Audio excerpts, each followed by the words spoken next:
सबसे पहले मैं टीम ए को पक्ष में बोलने के लिए आमंत्रित करती हूँ। जिया, आप क्या बोलना चाहेंगी इसके पक्ष में? माननीय महोदय, आप सभी को नमस्कार। आज मैं एक राष्ट्र एक चुनाव के विषय के पक्ष में अपना दृष्टिकोण रखना चाहूंगी। इसको लेकर हमारा दृष्टिकोण अलग हो सकता है, किंतु अगर मैं अपना दृष्टिकोण बताऊं तो एक राष्ट्र एक चुनाव से हमारे देश के राजकोष में बचत होगी। मैं ही नहीं, चुनाव आयोग की 5 वर्ष पुरानी रिपोर्ट भी यही कहती है कि यदि व्यवस्था ठीक ढंग से लागू की गई तो हमारे देश के राजकोष की बचत होगी और बार बार चुनावों से होने वाले खर्चे में भी कमी आएगी। चुनाव आयोग ने सबसे पहली बार जब 1951 और 52 में चुनाव कराए थे तब कुल खर्चा 10 करोड़ के आसपास आया। वहीं दूसरी तरफ 2019 में जब चुनाव अलग अलग करवाए गए तब खर्चा 60,000 करोड़ के आसपास पहुंच गया था। और यदि बात करें 2024 की तो यह चुनाव आज तक के सबसे महंगे चुनाव थे और खर्चा 1 लाख करोड़ के आसपास आ गया था।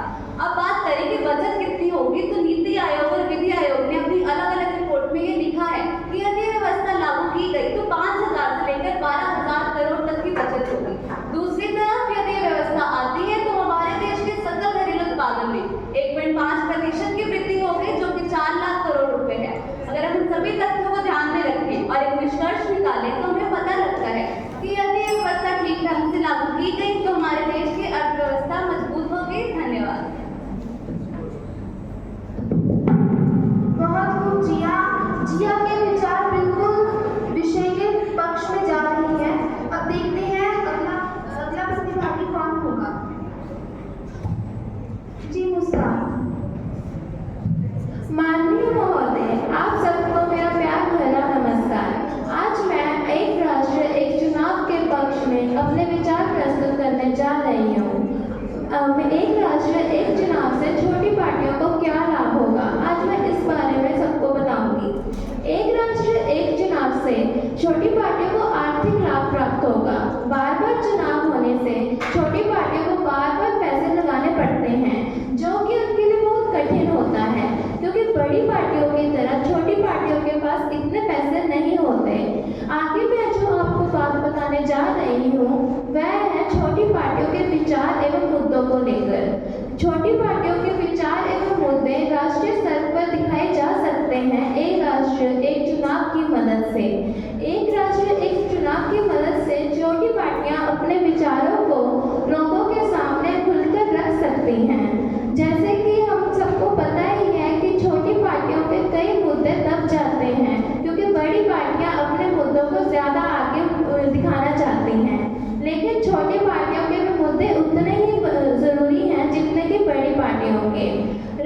एक राष्ट्र एक चुनाव से राजनीतिक स्थिरता आएगी, उससे भी हमारे छोटी पार्टियों को सहायता मिलेगी।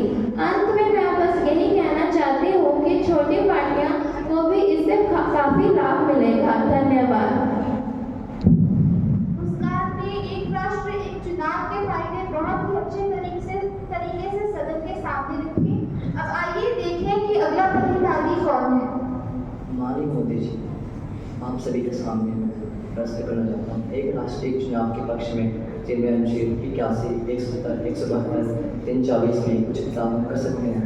एक राष्ट्र एक चुनाव में जिनमें 385 सीटें होंगी, जिनमें 375 सीटें राज्यों के लिए और 375 सीटें केंद्र शासित प्रदेशों के लिए होंगी, जिनमें एक राष्ट्रीय चुनाव कराने से दायित्वों की जवाबदेही बढ़ेगी और इनमें बालिकाओं को सुरक्षित करने के लिए नागरिक चुनावों का कार्य सिर्फ चुनाव कराना ही नहीं बल्कि इनके निष्पक्ष और प्रदर्शनी चुनाव कराने हैं और चुनावों का प्रदर्शनी और गतिविधि बढ़ेगी।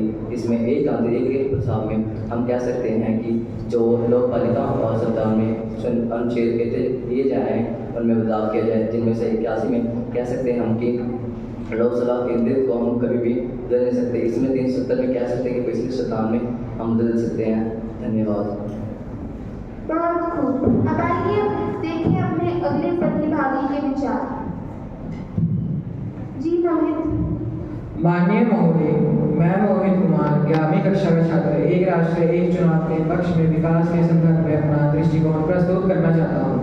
जैसा कि आप सभी लोगों को पता ही होगा कि भारत के एक सर्वे में रिपोर्ट्स में आया था कि जब 1952 से लेकर 1967 में जब सभी राज्यों के बीच एक साथ चुनाव हुए तो देश के विकास में गिरावट 4.1% तक की आई।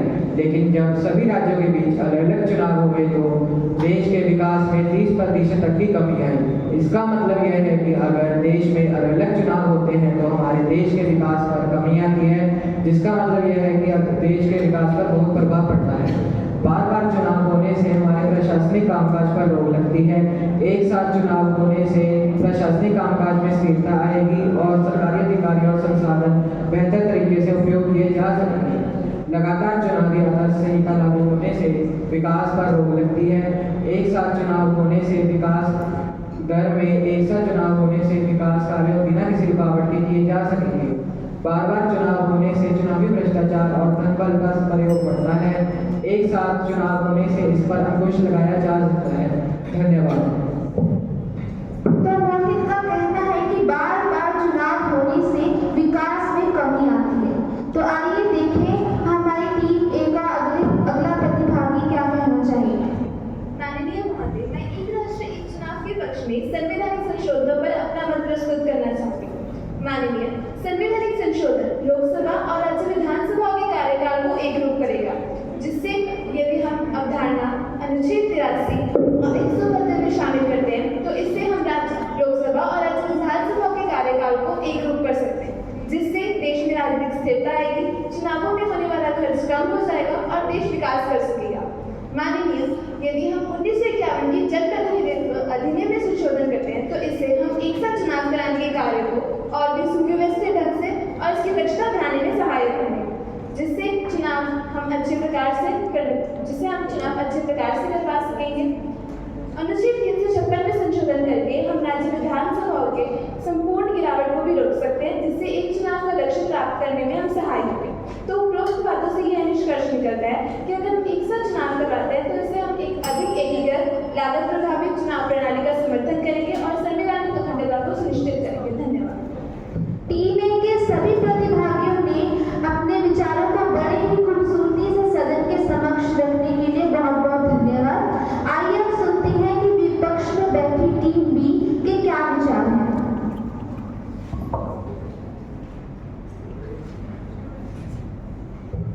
नमस्कार, मेरा नाम रुबीना है। मैं 11वीं सी कक्षा की विद्यार्थी हूँ। आज मैं एक राष्ट्र एक चुनाव में होने वाले खर्चों के विपक्ष में अपने कुछ विचार प्रस्तुत करना चाहती हूँ।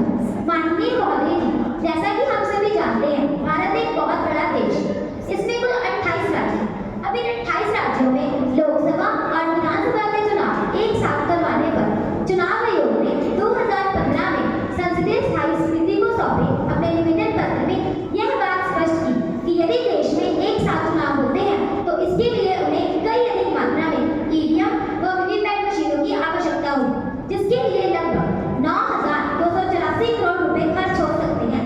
इसके अलावा मशीनों को हर 15 साल में बदलने की भी आवश्यकता होगी। इसका मतलब हम मशीनों को केवल 2 से 3 बार ही चुनावों में इस्तेमाल कर सकते हैं। इसके अलावा हमें मशीनों के स्टोरेज के लिए भी वेयर हाउसिंग की आवश्यकता होगी। इसमें हमारी लागतें और बढ़ सकती हैं।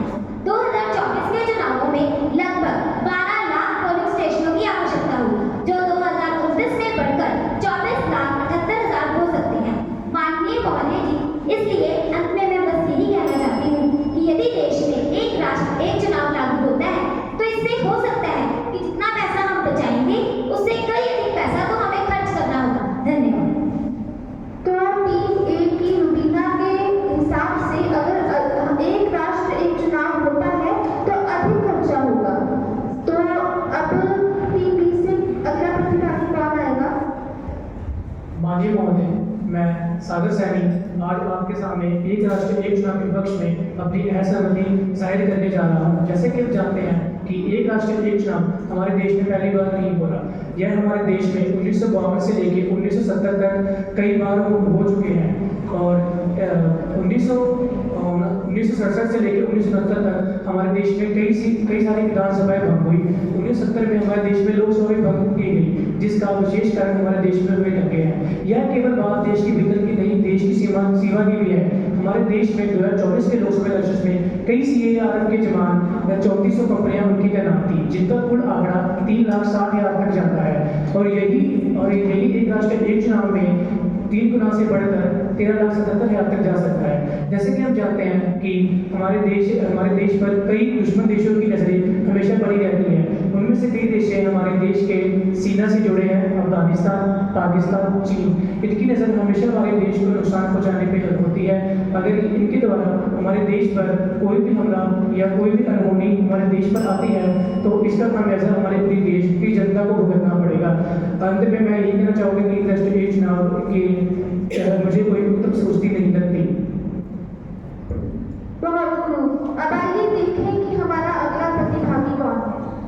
माननीय महोदय, मैं एक राष्ट्र एक चुनाव से सहमत नहीं हूँ, क्योंकि जैसा कि आप सभी जानते ही हैं कि हमारा भारत एक बहुत बड़ा देश है जिसमें कुल 28 राज्य हैं। अब इन 28 राज्यों के अलग अलग मुद्दे हैं। जैसे केरल में कृषि मुद्दे प्रमुख हैं, जबकि महाराष्ट्र में औद्योगिक विकास के मुद्दे प्रमुख हैं। जैसे अभी क्या चल रहा है कि हर 5 साल बाद लोकसभा के चुनाव हो रहे हैं और हर 5 साल बाद हर राज्य विधानसभा के चुनाव हो रहे हैं, जिससे हर राज्य की विधानसभा अपने राज्य के मुद्दों पर काम कर रही है। चुनाव एक लोकतांत्रिक प्रक्रिया है जिसमें प्रत्येक सरकार अपने समय पर जवाबदेही प्रदान करती है। आप ये भी जानते हैं कि लोकसभा में राष्ट्रीय महत्व के मुद्दों को प्रमुखता दी जाती है, तो वहीं विधानसभा चुनावों में क्षेत्रीय महत्व के मुद्दे आगे रहते हैं। यदि एक राष्ट्र एक चुनाव की प्रक्रिया लागू हो जाती है तो उससे स्थानीय मुद्दे राष्ट्रीय मुद्दों के नीचे दब जाएंगे। इसका उदाहरण है कि 1971 में इंदिरा गांधी के समय एक राष्ट्र एक चुनाव का प्रयास किया गया था, परंतु राज्यों और केंद्रीय मुद्दों में काफी अंतर होने के कारण यह सफल नहीं हो पाया था। इसका अर्थ है कि तब भी यही दिक्कत आई थी। सो मेरे मानने में तो एक राष्ट्र एक चुनाव हमारे देश के लिए लाभदायक नहीं है। धन्यवाद। बहुत खूब। केशव के हिसाब से एक राष्ट्र एक चुनाव से स्थानीय मुद्दे राष्ट्रीय मुद्दों के नीचे दब जाएंगे। तो आइए देखें कि हमारा अगला प्रतिभागी कौन है। माननीय महोदय, मैं मानसी मिश्रा 11वीं कक्षा से आपके समक्ष एक राष्ट्र एक चुनाव के विपक्ष में इसके कारण होने वाले संवैधानिक संशोधनों के बारे में अपने विचार प्रकट करना चाहती हूँ। हमारे देश भारत को संविधान के अनुच्छेद 1 में राज्यों का संघ माना गया है एवं हमारे देश में संघवाद को पहल दी गई है।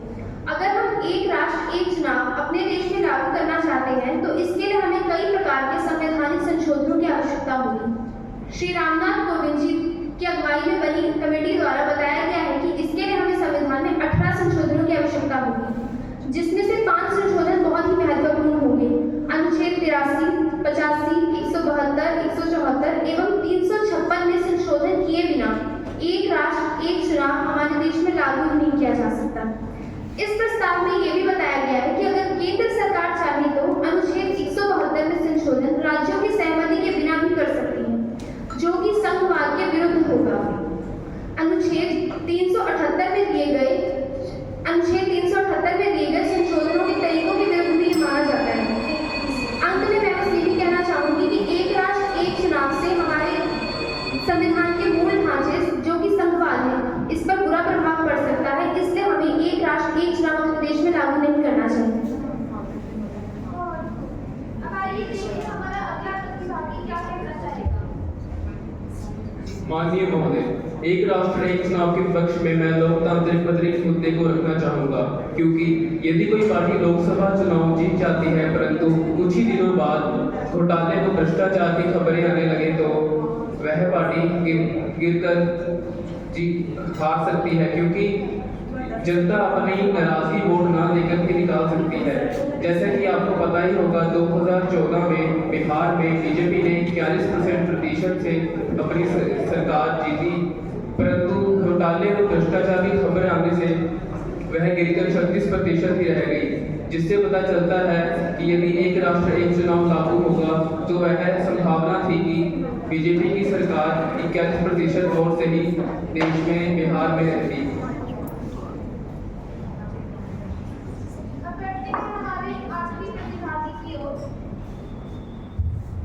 नमस्कार, मैं आप सभी के समक्ष में एक अपना मत प्रस्तुत करना चाहता हूँ कि एक राष्ट्र एक चुनाव के आने से कभी भी क्षेत्रीय पार्टी राष्ट्रीय पार्टी नहीं बन सकती। जैसे कि हम लोग जानते हैं कि अगर क्षेत्रीय पार्टी को राष्ट्रीय पार्टी बनना है तो उसको लोकसभा में 10% पूरे लोकसभा का मत चाहिए होता है। दूसरा ये है कि दूसरा पक्ष ये है कि उनको हर राज्य की विधानसभा में 4 राज्यों की विधानसभा में 10% वोट चाहिए होता है। इसके लिए हम कह सकते हैं कि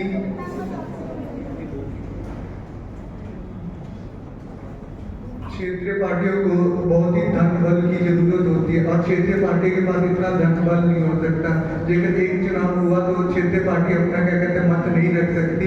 अतः मैं यही कह सकता हूँ कि क्षेत्रीय पार्टी का विकास नहीं हो पाएगा।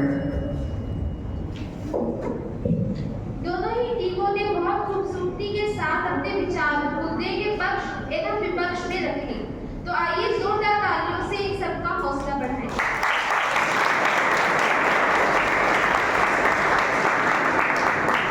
आइए अब बढ़ते हैं हम अपने अगले पड़ाव की ओर, जो है प्रश्न उत्तर राउंड। सबसे पहले मैं टीम ए के सदस्यों को अपना प्रश्न पूछने के लिए आमंत्रित करती हूँ।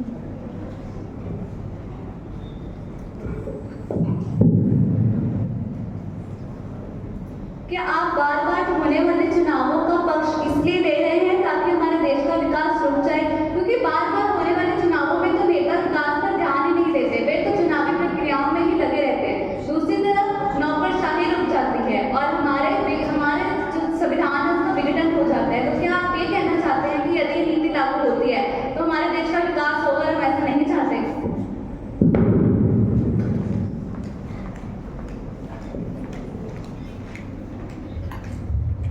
एक राष्ट्र एक चुनाव से कोई विकास नहीं होता। जैसे कि हम जानते हैं कि ये चुनाव बार बार होते हैं कि नेताओं की जवाबदेही जनता के प्रति और बढ़ जाती है। अगर यह एक बार ही होगा तो जनता क्या कहते हैं 4.5 साल बाद एक बार जाएंगे लोगों के पास, इसलिए क्या कहते हैं हमारा बहुत ज्यादा विकास रुक जाएगा।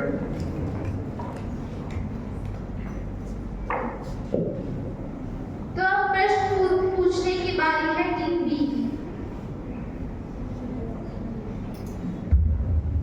आप कह रहे हैं कि एक राष्ट्र एक चुनाव से हमारे देश को फायदा होगा, लेकिन इससे कैसा फायदा होगा, जबकि इससे हमारे लोकतंत्र एवं संघवाद को बहुत भारी नुकसान झेलना पड़ सकता है।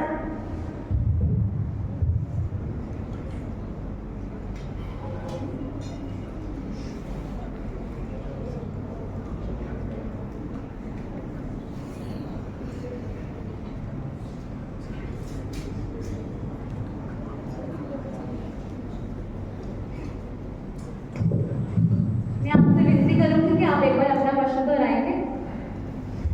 आप कह रहे हैं कि एक राष्ट्र एक चुनाव से हमारे देश का फायदा होगा, लेकिन इससे आप ये कैसे कह सकते हैं कि हमारे लोकतंत्र पर इसका असर पड़ेगा? क्या आप बता सकते हैं आप ये किस बात के दर्द पे कह रहे हैं? ये मेरा प्रश्न नहीं है, पहले मैंने आपसे जो प्रश्न किया है उसका उत्तर दें। लोकतंत्र को क्या फायदा नहीं होगा और उसका क्या नुकसान होगा, आप ये बताएंगे तभी तो हम बताएंगे ना कि उसको क्या नुकसान होगा।